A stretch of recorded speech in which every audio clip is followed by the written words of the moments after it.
সাবুদানার ঝটপট ডেজার্ট। ডেজার্টের উপকরণগুলো খুবই সহজ, শুধু মিল্ক, সাবুদানা আর কিছু জেলু। খেতে অনেক মজার, তৈরি করার সময়ও অনেক কম লাগবে।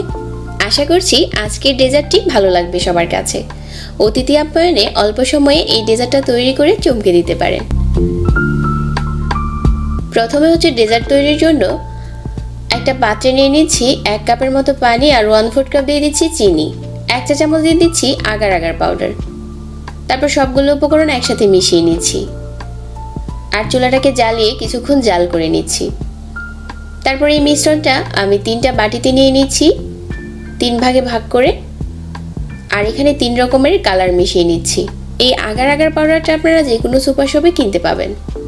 তো আমি এখানে 3 রকমের কালার দিয়ে বাটিগুলোকে একটা সাইডে রেখে দিচ্ছি যতক্ষণ না ঠান্ডা হচ্ছে।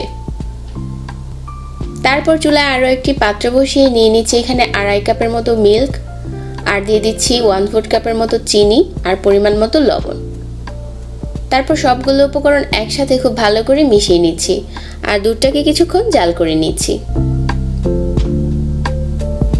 তারপর এখানে দুধটা অনেকটা ঘন হয়ে গেছে, আর এর উপরে আমি দিয়ে দিচ্ছি আগে থেকে সিদ্ধ করা 1 কাপের মতো সাবুদানা। সাবুদানাটা দেওয়ার পর আবারও মিশিয়ে নিচ্ছি আর আরও কিছুক্ষণ জাল করে নিচ্ছি। এখানে আমি 1/2 চা চামচ দিয়ে দিচ্ছি ম্যাঙ্গো ফ্লেভার। এটা যেরকম ফ্লেভারের কাজ করে এরকম কিছুটা কালারও চলে আসে। তারপর চুলাটাকে বন্ধ করে দিচ্ছি আর পাত্রটাকে নামিয়ে ঠান্ডা করে নিচ্ছি। আমার এখানে জেলুগুলো সেট হয়ে গেছে, একটা ছুরি দিয়ে কিউব করে কেটে নিচ্ছি। কাটার পরে এই জেলুগুলো দেখতে খুবই সুন্দর লাগে। শুধুমাত্র জেলুর জন্যই ডেজার্টটা কিন্তু দেখতে অসাধারণ হয়।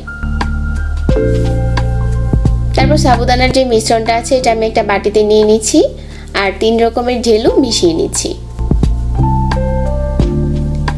এই ডেজার্ট তৈরি করতে কোনো রকম ঝামেলা পোহাতে হবে না, অল্প সময়ে তৈরি করতে পারবেন।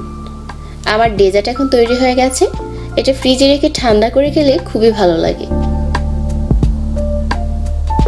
তো আমি এই ডেজার্টগুলোকে এখন পরিবেশন করে শেয়ার করছি আপনাদের সাথে।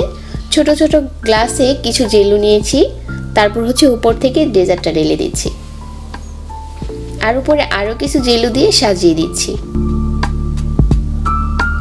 অল্প সময়ে এই সাবুদানার ডেজার্টটি বাসায় তৈরি করতে পারবেন। আশা করছি রেসিপিটি ভালো লেগেছে। সবাই অনেক অনেক ভালো থাকবেন। আজকের ভিডিওটা দেখার জন্য অনেক ধন্যবাদ জানাচ্ছি।